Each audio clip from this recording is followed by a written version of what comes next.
Los rotores del Mi-8 todavía batían el aire cuando Víctor Sedov comprendió. Era el fin de la vida normal durante los próximos 14 meses. «¡Carga recibida!», gritó a la radio, ahogando el rugido del motor. «¡Pueden irse!». El helicóptero se mantuvo suspendido sobre la plataforma de la estación Poliarnaya 7, esparciendo una escarcha punzante. El sol de septiembre se cernía bajo sobre el horizonte, amarillo, frío, ya listo para sumergirse en 4 meses de oscuridad. El piloto levantó el pulgar y comenzó a ganar altura. Víctor observó cómo la máquina se convertía en un punto, luego en un recuerdo. El silencio cayó tan repentinamente que le zumbaron los oídos. «¡Qué bonito se fue!», sonó una voz a su espalda. «Como en las películas, solo faltan los créditos. Fin». Marina Volkova, la médica de la estación, estaba de pie con la chaqueta desabrochada, entrecerrando los ojos hacia el horizonte. A sus 45 años parecía más joven, fibrosa, ágil, con un corte de pelo corto que no requería cuidados. «Los créditos serán dentro de 1 año», respondió Víctor. «Espero que no sean en memoria de la tripulación». «Humor negro, jefe, lo apruebo». Se dirigieron a la estación, un complejo achaparrado de 3 módulos, arraigado en el permafrost. La pintura naranja de las paredes se había desconchado. Las antenas se doblaban bajo el viento. Una casa en el fin del mundo. En el salón les esperaban los demás. Ilya Gromov, el radiotelegrafista de 27 años, jugueteaba con un teléfono satelital, la única conexión con el continente. Nikolai Fyodorovich Beliayev, el mecánico, que ya había cumplido los 60, bebía té de una taza de metal con la inscripción Ártico 89. Anna Kim, la geofísica, la más joven del equipo, extendía sobre la mesa mapas de la situación del hielo. 5 personas, una isla, 14 meses. «He comprobado la comunicación», informó Ilya. «La ventana es estable, pero dentro de 1 mes empezarán las interferencias, tormentas magnéticas. Los generadores están en orden», añadió Nikolai Fyodorovich. «Combustible suficiente, si no lo derrochamos». Víctor asintió y desplegó el horario de guardia sobre la mesa. Entonces, así, las 3 primeras semanas, preparación para el invierno. Reforzamos el perímetro, revisamos todos los sistemas. Luego comienza la noche polar. «¿Y los osos?», dijo Ana en voz baja. «Vi huellas cerca del almacén norte, recientes». Se hizo una pausa. Todos sabían lo que eso significaba. Animales hambrientos, oscuridad, aislamiento, un clásico cóctel ártico. «Los osos son mi problema». Víctor sacó una pistola de bengalas de la funda. «El vuestro es no salir solos. Nunca. Bajo ninguna circunstancia». Marina sonrió con ironía. «¿Y si me entran ganas en medio de la noche?». «Aguantar. O despertar al vecino». Por la noche, Víctor subió al tejado del módulo meteorológico para revisar los sensores. El sol ya había tocado el horizonte, extendiéndose en una franja carmesí. El último atardecer normal. Mañana el sol se pondrá aún más bajo. Pasado mañana, aún más. Y luego desaparecerá por completo. Sacó una fotografía. Su esposa, su hija, su nieto, riendo en la dacha, saludando a la cámara. 3000 kilómetros, otro planeta. «¿Por qué haces esto?», le preguntó su esposa antes de partir. No encontró la respuesta entonces. Tampoco la encontraba ahora. El viento se intensificó, trayendo desde el norte el olor a hielo y a algo más. A animal, a inquietud. Víctor miró con los prismáticos. En el límite de la visibilidad, cerca de los témpanos, se dibujaba una figura maciza. Un oso parado inmóvil, como estudiando la estación, midiéndola. «Somos invitados aquí», pensó Víctor, «y ellos son los dueños». Bajó, cerró la escotilla y comprobó la cerradura 2 veces. En 1 semana el sol se irá definitivamente. En 1 mes la temperatura caerá a -40. En 3, descubrirán lo que realmente vale un equipo de 5 personas atrapadas en una isla con osos polares. Pero eso será después. Mientras tanto, el último atardecer se extinguía sobre el Ártico y las sombras se hacían cada vez más largas. El sol se fue el 17 de octubre. No bruscamente, murió lentamente, como una hoguera que se apaga. Cada día se elevaba más bajo, más perezoso, hasta que un día solo quedó un resplandor carmesí en el horizonte. Y luego desapareció también. Andrei Lomov, así se llamaba el mecánico, al que todos llamaban Nikolai, por un error en los documentos. Fue el primero en sentir el cambio, no en el cielo, en la gente. El generador falla, dijo durante la cena, el tercer día de oscuridad. El filtro de combustible se ha obstruido. Lo he limpiado, pero hay que vigilarlo. Víctor asintió. ¿Podrás? ¿A dónde voy a ir? Marina removía la carne enlatada con el tenedor. Apenas había comido en los últimos días, solo bebía té, taza tras taza. ¿Estás bien?, preguntó Ana. Me duele la cabeza, la presión, supongo.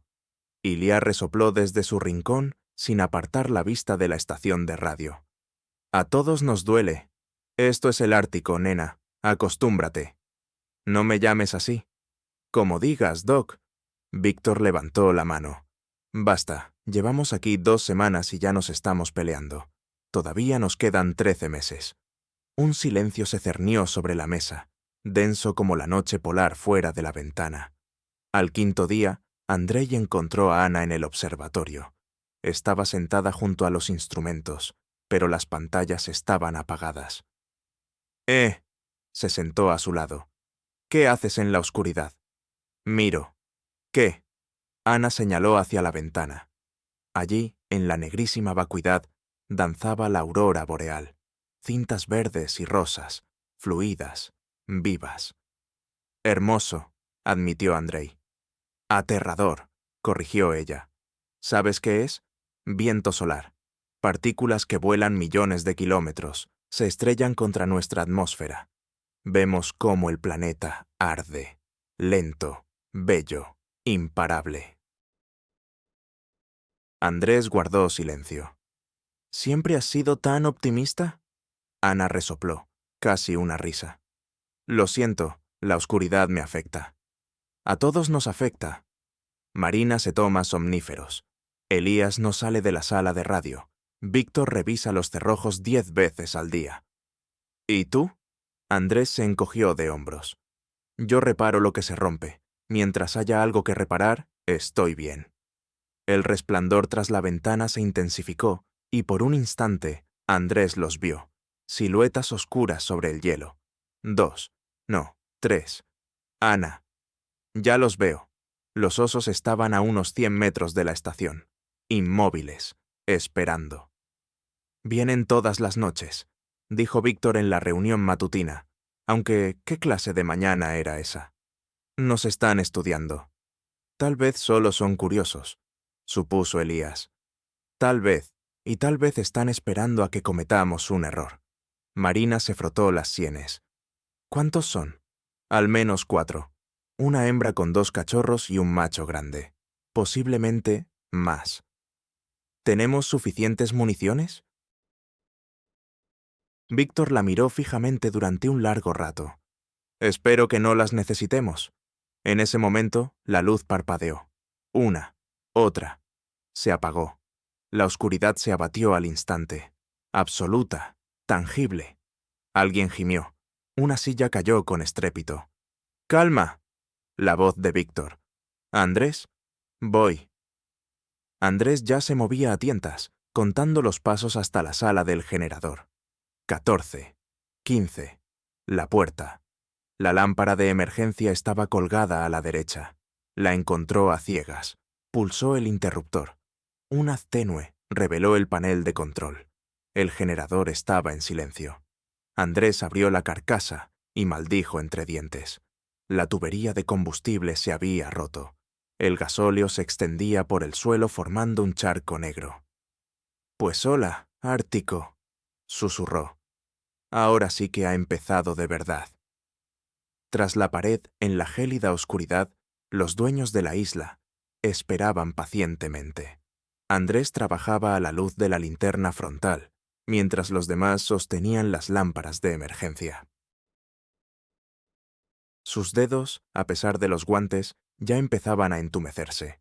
La temperatura en la sala del generador descendía a cada minuto. ¿Cuánto? La voz de Víctor era tranquila, pero Andrés percibía la tensión en ella.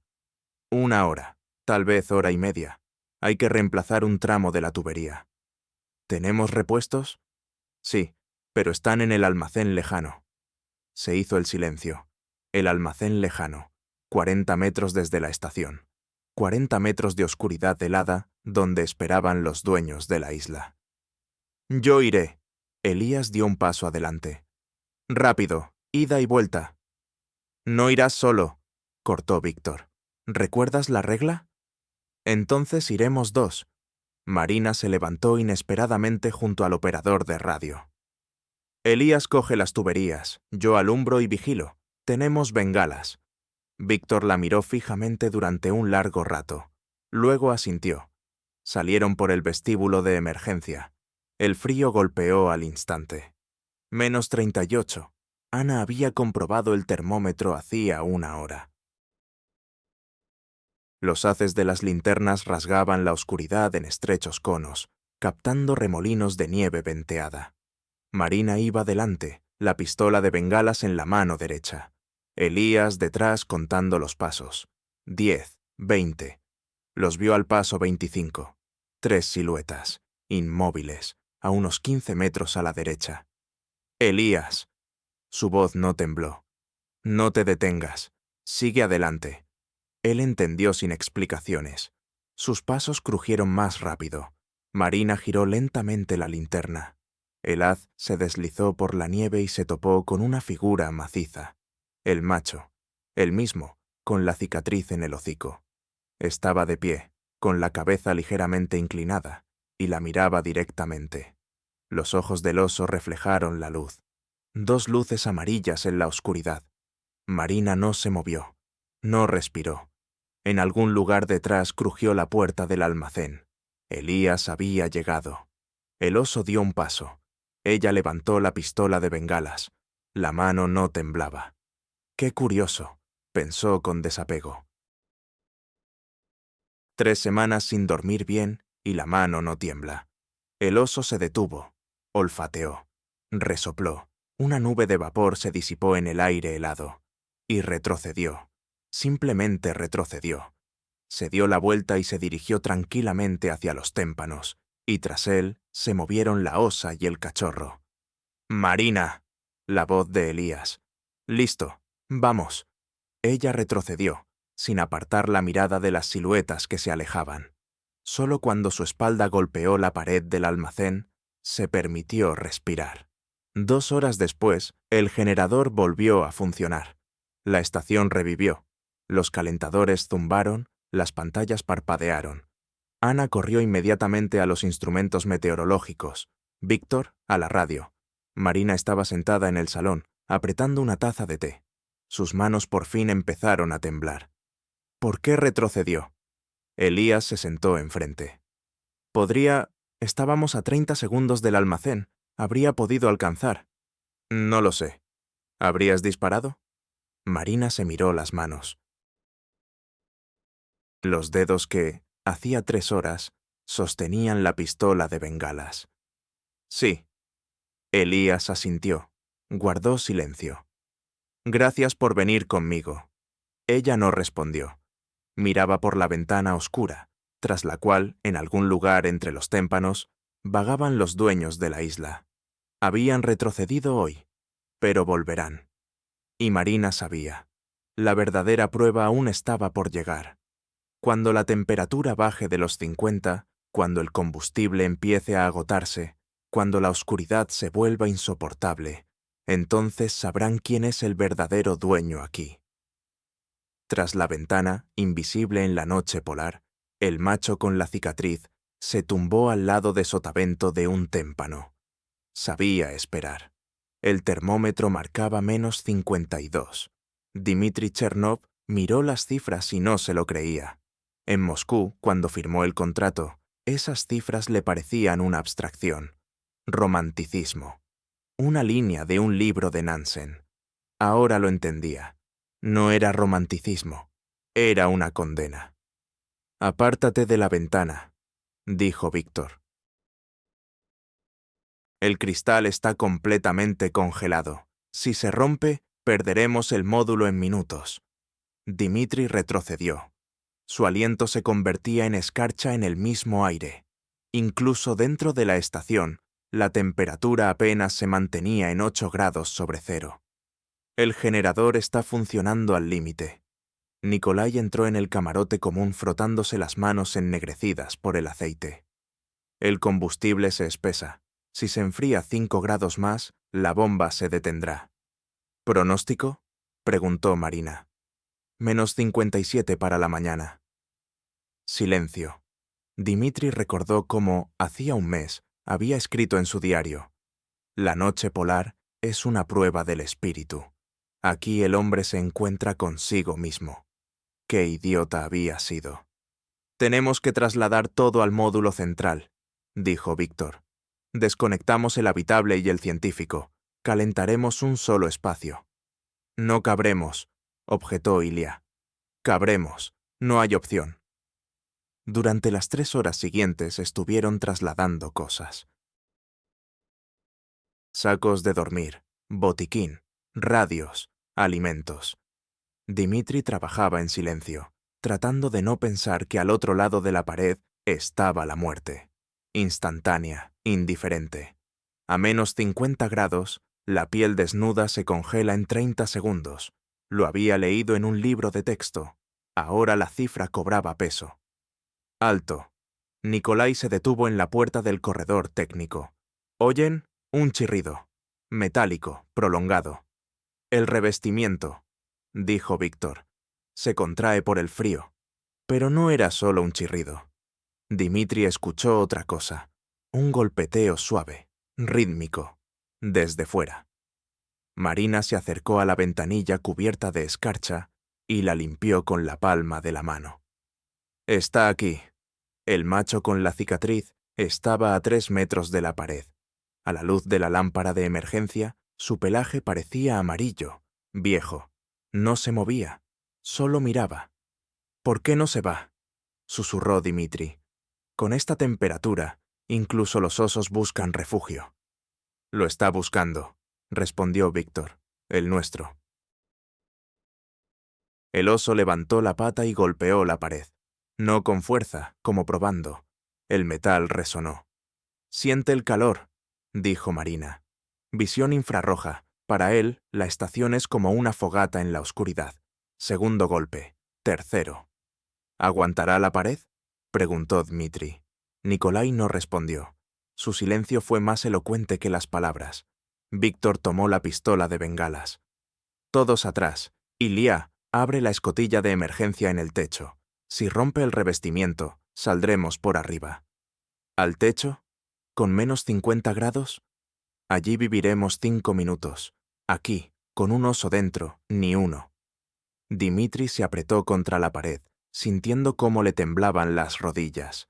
Todos sus libros, todas sus fantasías románticas sobre la conquista del Ártico se desmoronaron en polvo. No era un explorador, era una presa. El oso golpeó de nuevo. Algo crujió. Y entonces Marina hizo algo que nadie esperaba. Se acercó a la pared y la golpeó con el puño. Una, otra vez, con el mismo ritmo. «¿Qué haces?», gritó Víctor. «Estoy hablando». Afuera se hizo silencio. Marina golpeó de nuevo. Esperó. Silencio. Luego, pasos suaves, alejándose en la oscuridad. Dmitri exhaló. No recordaba cuándo había dejado de respirar. «¿Se ha ido?». «Por ahora». Marina se alejó de la pared. Tenía el puño ensangrentado. «Le he demostrado que no somos comida. Somos otros depredadores». Víctor bajó la pistola de bengalas. «Podría no haber funcionado». «Lo sé. Aquella noche durmieron hacinados en el módulo central, pegados unos a otros. 5 personas en un espacio diseñado para 2. El generador chirriaba. Las paredes gemían por el frío. Dimitri yacía sin dormir, escuchando la respiración de sus compañeros. Al otro lado de la pared, -52 grados y un oso hambriento. Dentro, 8 grados sobre cero y 5 personas que aún no sabían que lo peor estaba por venir. Por la mañana, la temperatura había bajado a -57, y en el depósito de combustible quedaba combustible para 12 días. Nikolai Baturin contaba las latas de conserva por tercera vez, aunque se sabía el resultado de memoria. 140 latas de estofado, 80 de leche condensada, cereales para 2 meses, galletas, té, sal. Una invernada estándar dura 10 meses. Las provisiones están calculadas al límite, con una pequeña reserva para casos de fuerza mayor. La fuerza mayor ya se había comido la mitad de la reserva. Nikolai Petrovich se dio la vuelta. Víctor estaba de pie en la puerta del almacén y por su cara Baturin supo que había noticias. Malas. ¿Qué? El rompehielos Capitán Hlebnikov ha sufrido daños en el hielo cerca de Nueva Zembla. Baturin dejó caer lentamente el cuaderno. ¿Qué tan graves? La reparación tardará 4 meses. Mínimo, 4 meses.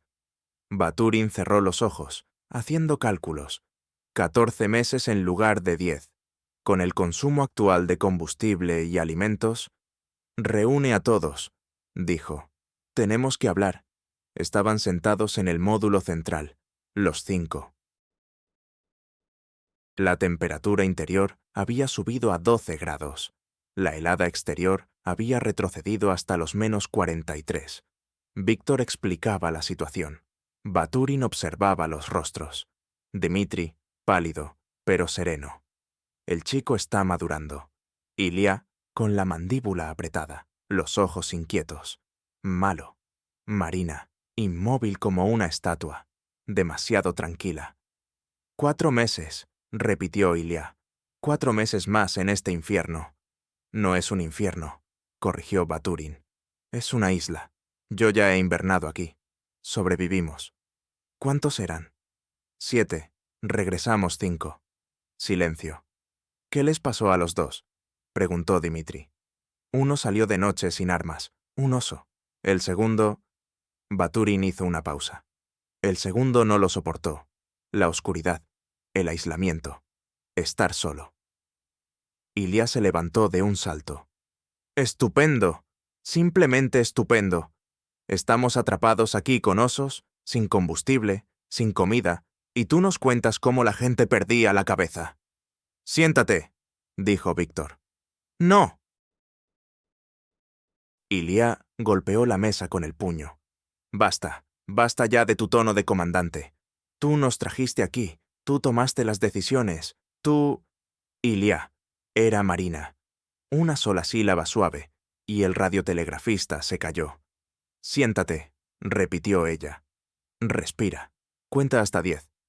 Ilya se sentó. Le temblaban las manos. Baturin sacó un bloc de notas. Provisiones. Con una ración estricta, tendremos para 16 meses. Ajustado, pero suficiente. ¿Y el combustible?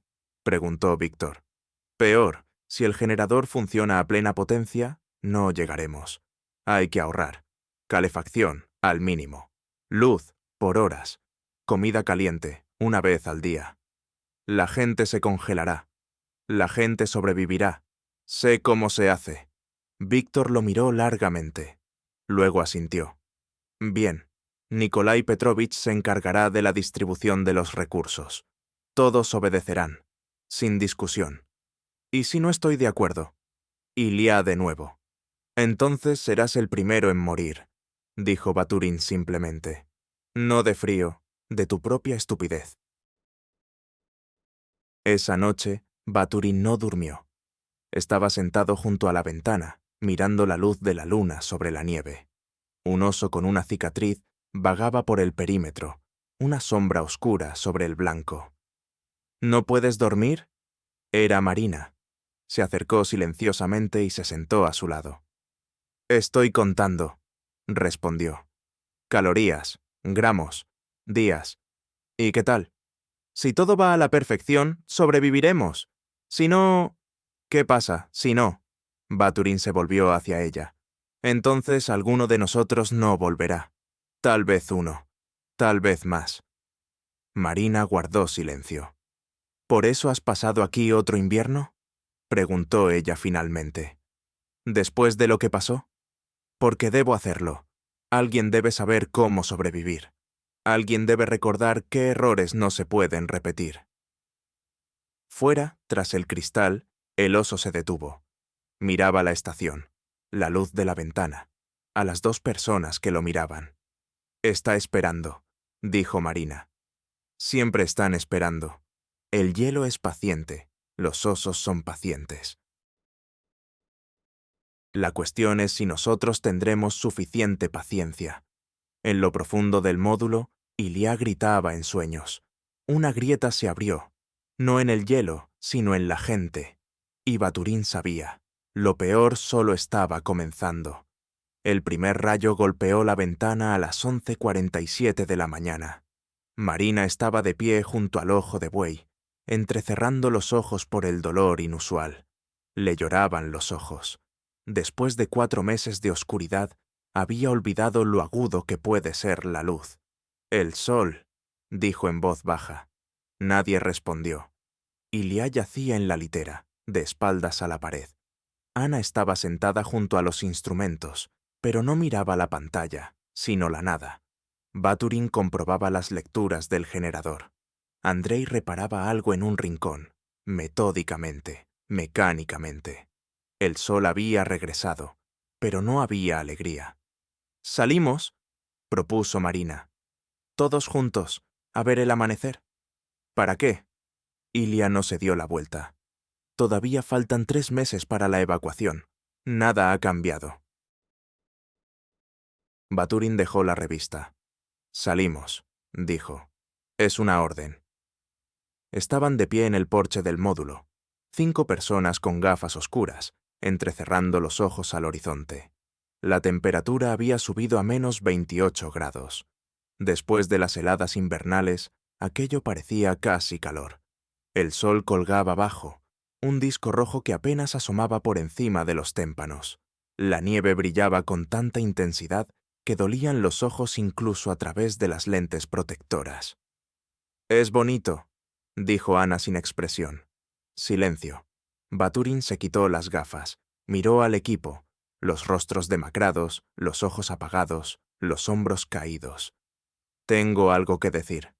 Todos se giraron. «En enero, cuando se rompió la tubería de combustible. Sabía que estaba desgastada. Ya había visto una grieta en otoño. Pensé que aguantaría. No quería gastar las piezas de repuesto antes de tiempo». Pausa. «Fue mi error. Por mi culpa habéis arriesgado vuestras vidas». Ilia se giró lentamente. «¿Lo sabías?». «Lo sabía». Y me callé, porque estoy acostumbrado a decidir todo solo, porque no confiaba. El viento movía las capuchas, el sol subía más. «En la invernada anterior», continuó Baturin, «perdí a un hombre, el radiotelegrafista. Salió una noche solo, sin avisar. Lo encontramos 2 días después, o más bien lo que quedaba».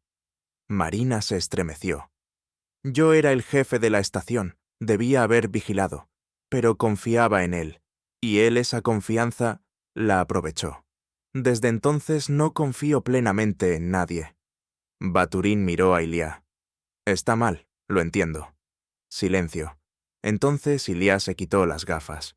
Sus ojos estaban rojos, no por la luz. «Hace 3 años huí aquí de una causa penal. Fraude. Falsifiqué documentos para un amigo, que resultó no ser un amigo. El caso se cerró mientras yo invernaba. Pero me quedé, porque allí, en el continente, soy nadie. Aquí al menos soy radiotelegrafista». Ana se acercó. «Ilia». «No hace falta. Solo, ahora lo sabéis». Andrei tosió. «Mi mujer me dejó antes de irme». Me dijo, elige, o la estación o la familia. Elegí la estación, no porque me guste el frío, porque tenía miedo de quedarme con ella. Tenía miedo de que viera cómo soy en realidad. Marina sacó un cuaderno del bolsillo, pequeño y desgastado. He estado escribiendo un diario. Todos los días. Anotaba, vaciló, tonterías, fantasías, sobre cómo podría ser la vida después de volver. Abrió una página. La letra era pequeña y apretada. Día 89. Hoy Víctor me sonrió. Una sonrisa de verdad. Imaginé cómo nosotros... Marina se interrumpió. Da igual. Arrancó una página, luego otra, y otra más. No soy yo. Es la oscuridad. Es en lo que te conviertes cuando no ves el sol durante 4 meses. El papel voló con el viento, trozos blancos sobre la nieve blanca. Baturín atrapó un trozo, miró a Marina. Ella asintió. Él abrió los dedos. El viento se llevó también ese. Todos estamos rotos aquí, dijo Ana en voz baja. Si no, no habríamos venido. Puede ser, respondió Baturín. O quizás, simplemente, somos honestos. Allí, en el continente, es fácil fingir. Aquí no. El sol se elevó más. Las sombras se acortaron. Por primera vez en meses, estaban juntos. No como colegas, no como personas aleatorias encerradas juntas. Como aquellos que habían pasado por la misma oscuridad y habían salido con vida. 3 meses, dijo Ilia. ¿Lo lograremos? Lo lograremos, respondió Baturín. Y por primera vez en mucho tiempo, esto no sonó como una orden, como una promesa. Junio trajo un sol que ya no se ponía, y un hambre que no conocía la piedad.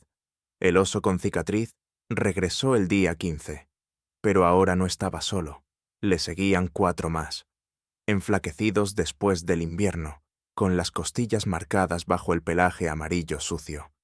El hielo se derretía, las focas se iban al norte y las bestias buscaban cualquier alimento. La estación olía a comida, la estación olía a vida.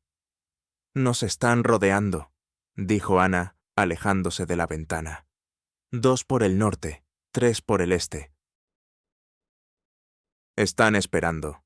Baturín comprobó la pistola de bengalas. Quedaban 11 cargas, 2 disparos por cada uno de los 5 osos y uno de reserva. Si llegaban más, tendrían que improvisar. ¿Cuánto falta para el rompehielos?, preguntó Ilia. 3 semanas. La radio lo confirmó ayer. 3 semanas, 21 días, 504 horas, una eternidad. El primer ataque ocurrió al tercer día del asedio. Andrei salió a revisar el generador. De día, a plena luz, con la pistola de bengalas preparada. El oso esperaba a la vuelta del módulo. No era el de la cicatriz, un joven macho, desesperadamente hambriento. La bestia se abalanzó sin previo aviso. Andrei logró disparar, pero la bengala falló. El oso lo derribó, y solo el grito de Marina, que salió corriendo con una barra de hierro, hizo que el depredador retrocediera. «El brazo», balbuceó Andrei. «Creo que está roto». Marina lo examinó en el módulo. No era una fractura, sino profundos arañazos de las garras, la manga hecha jirones, un golpe en el hombro. Podría haber sido peor, mucho peor. «Nadie más sale solo», dijo Baturín. «Ni siquiera a la puerta. Mínimo 2, uno con un arma. Ya lo sabían. Pero las reglas escritas con sangre se recuerdan mejor». Para el 20 de junio, la comida casi se había acabado. Las conservas se estiraron al máximo. Una lata para 2 personas al día. Las gachas alcanzaban para una semana. El combustible se economizaba tanto que dentro del módulo la temperatura se mantenía apenas por encima de 0. 14 días, dijo Ilia, mirando el calendario. 2 semanas. El rompehielos podría retrasarse, respondió Ana. Hay hielos en el estrecho. No se retrasará. Baturín lo dijo como si pudiera dar órdenes al barco. como si su voluntad significara algo frente a miles de kilómetros de mar polar. Pero le creyeron, porque la alternativa era el pánico, y el pánico mataba más rápido que el hambre. El 25 de junio, el oso con cicatriz rompió la puerta del almacén. Oyeron el estruendo por la noche, aunque ya no había noche, solo un día gris e infinito. La bestia llegó a las últimas provisiones: un saco de harina, 3 latas de carne en conserva, un paquete de galletas saladas. Cuando Baturín e Ilya salieron corriendo con las pistolas de bengalas, el oso ya se estaba marchando, satisfecho, contento. «¿Cuánto queda?», preguntó Marina. Baturín contó. Arroz para 4 días. Conservas, nada. Galletas saladas, un puñado. «Una semana», dijo. «Si lo estiramos». Faltaban 10 días para el rompehielos. Lo más terrible es cuando la salvación está cerca, pero aún no ha llegado. Oían las conversaciones por la radio. El capitán Chlebnikov navegaba hacia el norte, rompiendo el hielo. 800 kilómetros, 600, 400, y los osos seguían esperando afuera. «No lo lograremos», dijo Andrei en voz baja, cuando los demás dormían. «Víctor, tú lo entiendes.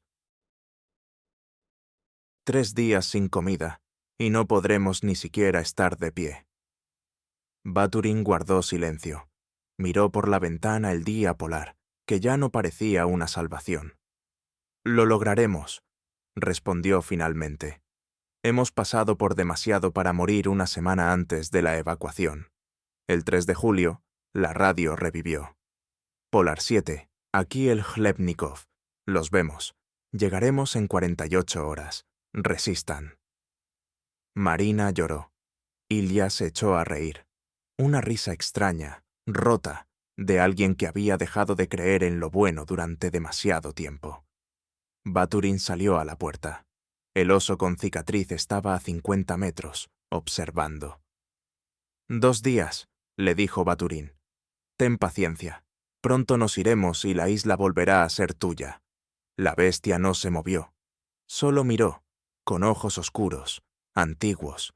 Esperaba, como ellos.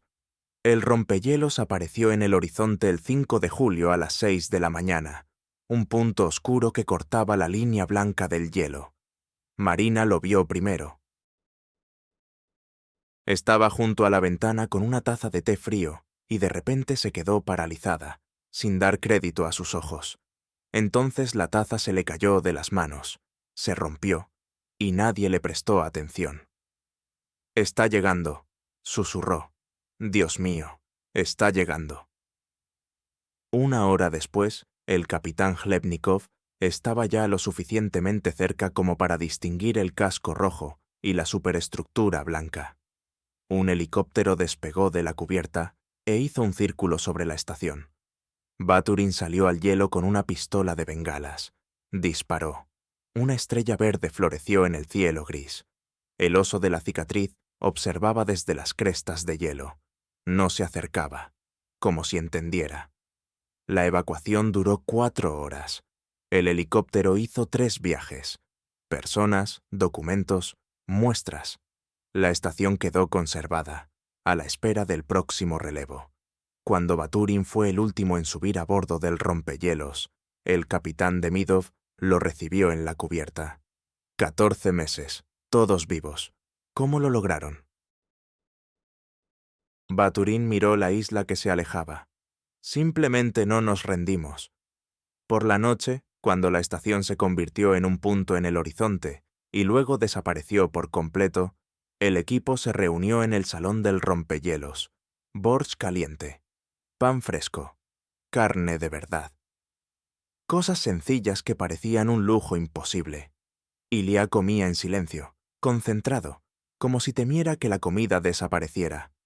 Andrei sostenía su mano vendada sobre la mesa y sonreía, sin más, sin motivo.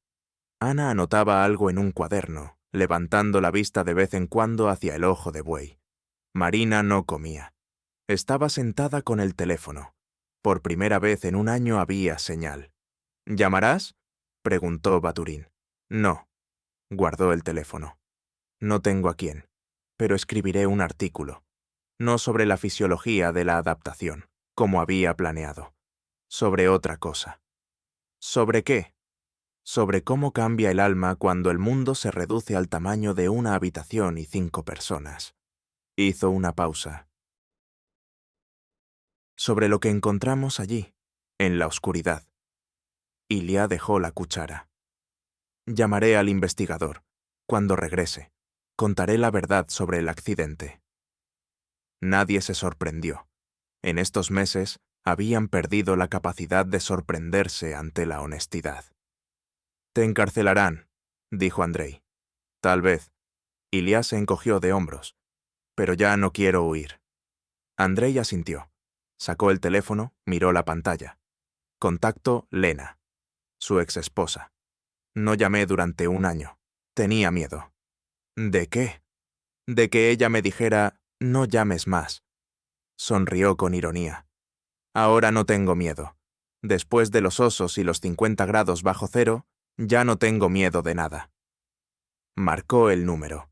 Se levantó y salió a la cubierta. Baturin subió a la cubierta superior cuando el sol estaba bajo en el horizonte. El sol polar perpetuo que tanto habían esperado. Ana estaba de pie junto a la borda. «He solicitado la próxima invernada», dijo, sin volverse. «Yo también». Ella se giró, sorprendida. «¿Por qué? ¿Después de todo?» Baturin guardó silencio durante un rato. Miró el hielo, el cielo, el horizonte infinito. «Allí sé quién soy. Allí todo es honesto. Frío, hambre, osos. Ninguna mentira». Hizo una pausa. «Aquí, en la gran tierra, me perderé. Volveré a ser el Baturin que se esconde tras las instrucciones y no confía en la gente. ¿Y allí? Allí aprendí a confiar. En ustedes. En mí mismo». Sonrió levemente. «Incluso en el oso de la cicatriz». Ana se rió, con facilidad, con libertad. No se había reído así en los 14 meses. «¿Crees que nos recordará?» «Estoy seguro. Fuimos las primeras personas que no tuvieron miedo, que respondieron a sus golpes». El rompehielos se dirigía al sur. El hielo se apartaba ante el casco rojo, cerrándose tras la popa. En algún lugar detrás, en la isla que pertenecía de nuevo solo al viento y la nieve, el oso de la cicatriz recorría la estación vacía. Olfateaba las huellas. Esperaba. Tal vez su regreso. Dentro de una semana desembarcarán en Murmansk. Se dispersarán por diferentes ciudades. Regresarán a una vida que les parecerá extraña y demasiado rápida. Pero cada uno se llevará consigo estos 14 meses. La oscuridad y la luz, el miedo y la fuerza, la soledad y la hermandad, y la comprensión. El punto de retorno no es un lugar en el mapa. Es el momento en que decides quién quieres ser,